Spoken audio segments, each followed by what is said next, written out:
मैं अपनी दास्तान और कमांडो आप बीती सुनाने की तरफ वापस आता हूँ। मैंने अपनी आप बीती का सिलसिला वहाँ छोड़ा था जहाँ मैं अहमदाबाद के मशहूर जैन मंदिर स्वामी नारायण के मंदिर में आ गया था। चंद्रिका का दिया हुआ कंगन मेरी जेब में था और सीक्रेट पुलिस का आदमी मेरे पीछे लगा हुआ था। ये मंदिर काफी बड़ा था और इसके 2-3 दरवाजे थे। मैंने चल फिरकर इसका जायजा ले लिया था। मैंने अपना ताकुब करने वाले सीक्रेट पुलिस के आदमी को अपने पीछे मंदिर में दाखिल होते नहीं देखा था, मगर मुझे यकीन था कि वो मंदिर में दाखिल हो चुका है और मुझ पर नजर रखे हुए है। सीक्रेट सर्विस के आदमी बड़े मंझे हुए और तजर्बाकार आदमी होते हैं। वो जिस पर एक बार निगाह रख लें फिर उसे अपनी निगाहों से ओझल नहीं होने देते। अब मेरा कमाल और मेरी कमांडो ट्रेनिंग का तकाजा ये था कि मैं उसकी आंखों में धूल झोंक कर इसकी नजरों से ओझल हो जाऊं। मैं मंदिर के एक बड़े हॉल कमरे में आ गया। यहाँ महावीर वर्धन का नंगा बुत बना हुआ था। पुजारी इसके कदमों में फल, मिठाइयाँ और पैसे रख रहे थे। इस हॉल कमरे का एक दरवाजा पिछली तरफ खुलता था। यहाँ पुजारी औरतों मर्दों का काफी रश रहता था। मैं भी रश में घुस गया और झुककर लोगों के दरमियान से होता हुआ दूसरे दरवाजे से बाहर निकल गया। दूसरी तरफ एक बाड़ बनी हुई थी, मैं उससे भी गुजर गया और अब मैं मंदिर की अकबी सड़क पर था। यहाँ मुझे जो पहला रिक्शा नजर आया मैं उसमें बैठ गया और रिक्शे वाले से कहा चलो। ये मोटर रिक्शा था। रिक्शा स्टार्ट हुआ और सड़क पर दौड़ने लगा। मैंने पीछे मुड़कर नहीं देखा। सड़क खाली थी। मैं सीक्रेट पुलिस वाले की जद से निकल आया था। मुझे हंसी आ गई। असल में खुफिया पुलिस वाला भी मुझे गिरफ्तार करने के लिए मेरा ताकुब नहीं कर रहा था, सिर्फ मेरी नकलो हरकत की रिपोर्ट ऊपर पहुंचाना चाहता था। ये इसका रूटीन का यानी मामूल का काम था। आखिर मैं भारत की इतनी अहम सीक्रेट एजेंसी रॉ के चीफ के घर मेहमान बनकर ठहरा हुआ था। खुफिया पुलिस वाले का फर्ज था कि वो मेरी निगरानी करे और जिम्नी भरे। मुझे भी अगर जुड़ाव कंगन फरोख्त ना करना होता तो मैं खुफिया पुलिस वाले आदमी से बचने की बिल्कुल कोशिश ना करता।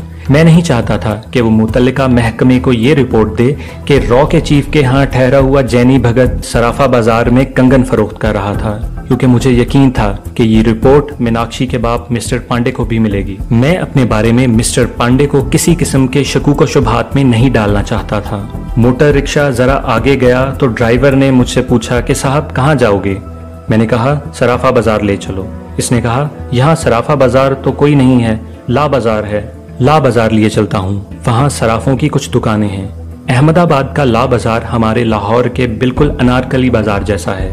फर्क सिर्फ इतना है कि अनारकली के मुकाबले में ये दुगना चौड़ा है। मुझे समझ में आज तक ये बात नहीं आई कि इस बाजार का नाम लॉ बाजार क्यों रखा हुआ है। इस बाजार में स्क्वैश, नारंगी, आम के जूस की दुकानें भी थीं और साड़ियों, मन्यारी और रेडीमेड कपड़ों की दुकानें भी थीं। बाजार के अंदर एक बाजार था जहां सराफों और जोहरियों की दुकानें नजर आईं। मैं एक दुकान में घुस गया। एक जर्द रंग का भारी तोंद वाला गुजराती सेठ गद्दी पर बैठा किसी से फोन पर गुजराती में बात कर रहा था। मैं दुकान के अंदर कुर्सी पर इस तरह बैठ गया कि बाजार में गुजरने वाले मुझे नहीं देख सकते थे। सेठ फोन बंद करके मेरी तरफ मुतवज्जा हुआ। मैंने वास्केट की जेब से कंगन निकालकर उसके आगे रख दिया। वो कभी कंगन और कभी मेरी तरफ देखता। मेरा ख्याल है कि वो यही सोच रहा होगा कि मेरा हुलिया तो जैन मत के साधु संतों वाला है और फिर ये कंगन मेरे पास कहां से आ गया। मैंने उसका शक दूर करने की कोशिश करते हुए उसे बताया कि ये मेरी बड़ी मौसी का खानदानी कंगन है। उसका बेटा आला तालीम हासिल करने के लिए वलायत जा रहा है। मौसी के पास अपने बेटे को वलायत भेजने के लिए इतने पैसे नहीं थे, चुनाचा वो अपना ये खानदानी कंगन फरोख्त करना चाहती हैं। गुजराती सेठ ने मेरी वजाहत की तरफ ज्यादा तवज्जो न दी। वो बार बार कंगन में जड़े हुए हीरे मोतियों को आतशी शीशे की मदद से देख रहा था। उसका चेहरा बता रहा था कि ये कंगन कोई नायाब किस्म की चीज है। उसने कंगन मेरे सामने शीशे के काउंटर पर रख दिया और बज़ाहिर बड़ी बेनियाजी से बोला, ये पुराने टाइप का है, आजकल इसका फैशन नहीं है, बोलो इसका क्या लोगे। मुझे मालूम था कि ये सेठ झूठ बोल रहा है। कंगन इंतहाई कीमती था, मगर इससे कोई कारोबार करने नहीं आया था। वैसे भी मुझे एक माकूल रकम मिल जाती तो मेरे लिए बहुत था। मैंने कहा, सेठ तुम जो दे सकते हो बोल दो। सेठ ने एक बार फिर कंगन को गौर से देखा और बोला, हम तुम्हें इसका 20,000 रुपए देगा, इसके आगे एक पैसा नहीं देगा। कंगन कम से कम 2-2.5 लाख की मालियत का होगा, लेकिन मेरे लिए 20,000 ही काफी था। 1961 के जमाने में ये बहुत बड़ी रकम थी। मैंने कहा, ठीक है सेठ, कंगन रख लो और 20,000 निकालो। सेठ ने कंगन काउंटर के दराज में रख लिया और हजार रुपए के 20 नोट गिनकर मेरे हवाले कर दिए। ना उसने मुझसे रसीद लिखवाने का कहा और ना ही मैंने रसीद की बात की। 20,000 रुपए वास्केट के अंदर वाली जेब में डालकर मैं बाजार में आ गया। अब मुझे सीआईडी वाले का कोई फिक्र नहीं था। अगर वो मुझे ला बाजार में घूमते हुए देखता है तो देखता रहे। वहां से निकलकर मैं दोबारा नारायण जी के मंदिर में वापस आ गया। यहाँ नकली किस्म की पूजा वगैरह की। मेहनत ने मेरी कलाई पर मंगलसूत्र देखा तो हाथ जोड़कर बोला, महाराज आप तो वर्धन हैं, मुझे कोई सेवा बताएं। मैंने मुस्कुरा कर कहा, मेहनत जी मैं तो महावीर जी का भगत हूँ, अपने हाथ से गेंदे के 2 फूल दे दें। मेहनत ने मुझे गेंदे के फूलों का पूरा हार दे दिया। मैंने हार अपनी कलाई के गिर्द लपेट लिया और मंदिर के गेट के आगे से टैक्सी लेकर वापस मिस्टर पांडे के बंगले की तरफ रवाना हो गया। मैंने मीनाक्षी से कहा था कि मैं दोपहर के बाद आऊंगा, मगर मेरा काम जल्दी ही हो गया था। मैं अपने ऊपर वाले कमरे में आ गया। मैंने 20,000 के नोट अपनी वास्केट के अंदरूनी जेब में ही रहने दिए। मैं सोफे पर बैठ गया और सोचने लगा कि जम्मू तवी जाने वाली मिलिट्री ट्रेन की मालूमात हासिल करने के लिए मुझे क्या हिकमत अमली इख्तियार करनी चाहिए। अहमदाबाद का मौसम इस रोज हबस आलूद था। टेरिस पर खुलने वाली लंबी खिड़कियों पर सफेद पर्दे गिरे हुए थे। मेरे पोर्शन का एयर कंडीशनर भी चल रहा था। कमरे में बड़ी खुशगवार ठंडक थी। इतने में मुझे बाहर मोटर के हॉर्न की आवाज सुनाई दी। मैं उठकर खिड़कियों के पास आ गया। पर्दा जरा सा हटाकर शीशे के नीचे देखा। मिस्टर पांडे की कार बंगले के गेट में दाखिल हो रही थी। गाड़ी में इसके अलावा कुछ और लोग भी बैठे हुए थे जो दूर से मुझे यूरोपियन लगे क्योंकि उनके रंग गोरे थे। मैं आहिस्ता आहिस्ता कदम उठाता वापस आकर सोफे पर बैठ गया। मीनाक्षी की गुजरातन मुलाजमा, जिसे घर में सब बाई जी कहते थे, मुझे ऊपर आते हुए उसने देख लिया था। वो मेरे लिए ठंडा मशरूब और कॉफी बनाकर ले आई। साहब को काफी अच्छा लगता है, इसलिए मैं कॉफी बनाकर ले आई हूँ। मैंने हंसकर कहा, बाई तुम बड़ी अच्छी हो। उसने ट्रे मेज पर रख दी और हाथ जोड़कर बोली, स्वामी महाराज मेरा मालिक रोज मुझे शराब पीकर रात को पीटता है, इसको ठीक कर दो। आप महावीर जी के भगत हो, मुझ पर कृपा करो।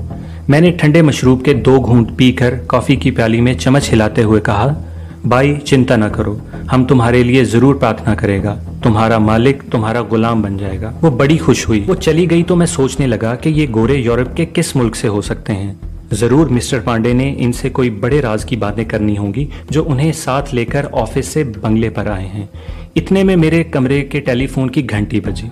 मैंने रिसीवर उठाकर हेलो कहा तो दूसरी तरफ मीनाक्षी की आवाज आई, स्वामी जी आप नारायण जी के मंदिर से दर्शन देकर वापस आ गए? मेरा तो ख्याल था कि आप वहाँ कुछ देर रुकेंगे। आपने यही तो कहा था कि आप शाम को वापस आएंगे। मैंने कहा, महावीर जी के आगे खास प्रार्थना करनी थी।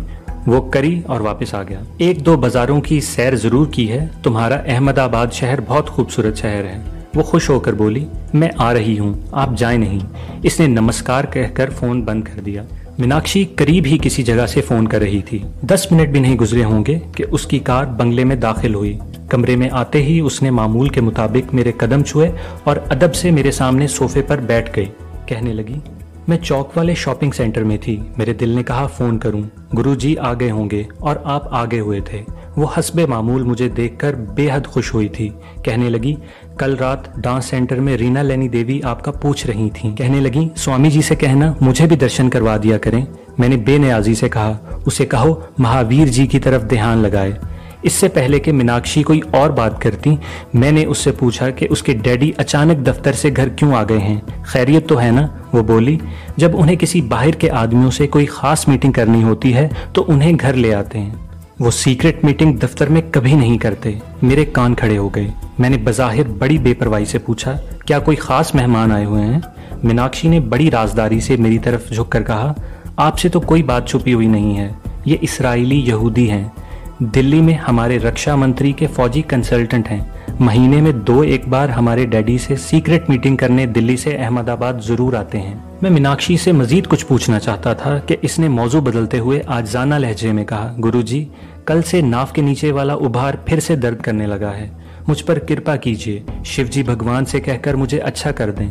मैंने कहा, अच्छा मैं तुम्हारी खातिर आज रात शिवजी भगवान से प्रार्थना करूंगा, इसके बाद तुम अच्छी हो जाओगी। मीनाक्षी ने मेरे घुटनों पर अपने दोनों हाथ रख दिए, आंखों में आंसू भरकर बोली, गुरुजी मैं जीवन भर आपकी आभारी रहूंगी, आपकी सेवा करूंगी, बस मेरी ये बीमारी दूर कर दें।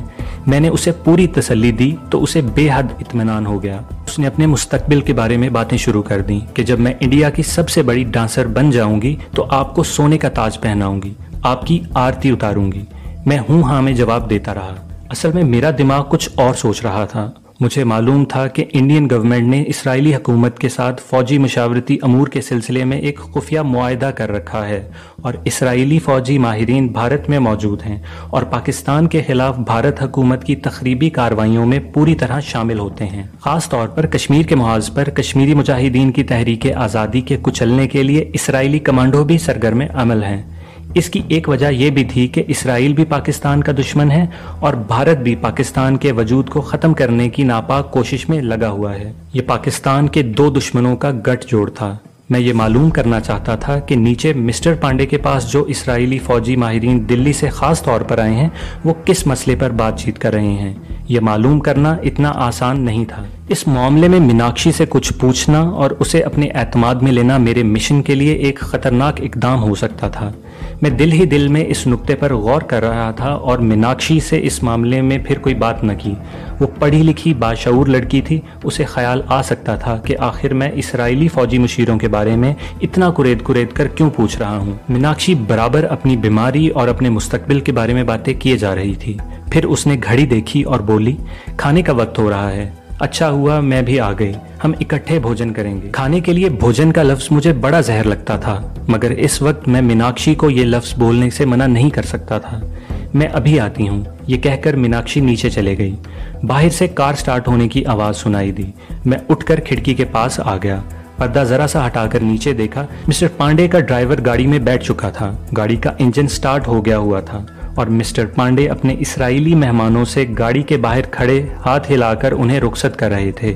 इसका मतलब था कि मिस्टर पांडे खुद दफ्तर नहीं जा रहे थे। मैंने इसराइली मेहमानों को गौर से देखने की कोशिश की। दूर से मुझे उनके गोरे चेहरे ही नजर आ रहे थे। ये 3 इसराइली फौजी मुशीर थे। हर एक के हाथ में एक एक ब्रीफ केस था। वो गाड़ी में बैठ गए और गाड़ी बंगले के गेट से बाहर निकल गई। मिस्टर पांडे वापस मुड़े। मैं भी खिड़की से अलग होकर सोफे पर बैठ गया। मैं बास्केट की जेब में से सीक्रेट लाइटर वाला रेडियो ट्रांसमीटर निकालकर उसका जायजा लेने लगा। इस वक्त अपने मास्टर सिपाही करीम भाई से कुछ अहम बातें करने की बहुत शिद्दत से ज़रूरत थी, मगर मैं रेडियो ट्रांसमीटर पर इससे ये बातें नहीं कर सकता था।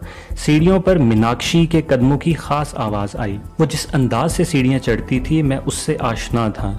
मैंने लाइटर जल्दी से जेब में रख लिया। मीनाक्षी ने आते ही मुस्कुराकर कहा, डैडी कहते हैं हम सब मिलकर खाना खाएंगे। उन्होंने मुझे ये पूछने के लिए भेजा है कि अगर आपको पसंद हो तो खाना नीचे खा लें या डैडी भी ऊपर ही आ जाएं। मैंने बेताल्लुक सा होकर कहा, ठीक है, नीचे ही खा लेते हैं। मिस्टर पांडे शुगर के मरीज थे। सीढ़ियाँ चढ़ते तो दम फूल जाता था।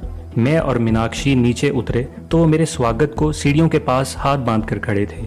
मेरे घुटने छूकर नमस्कार कहा और बोले, क्षमा कर दीजिए गुरुदेव, सीढ़ियाँ चढ़ता हूँ तो सांस फूल जाता है। मेरी ये तकलीफ भी दूर कर दें, आप तो अंतर्यामी हैं। मैं बड़े पहुंचे हुए साधु संत की तरह एक हाथ आशीर्वाद देने के अंदाज में ऊपर उठाए उनके आगे आगे चलता ड्राइंग रूम में आ गया।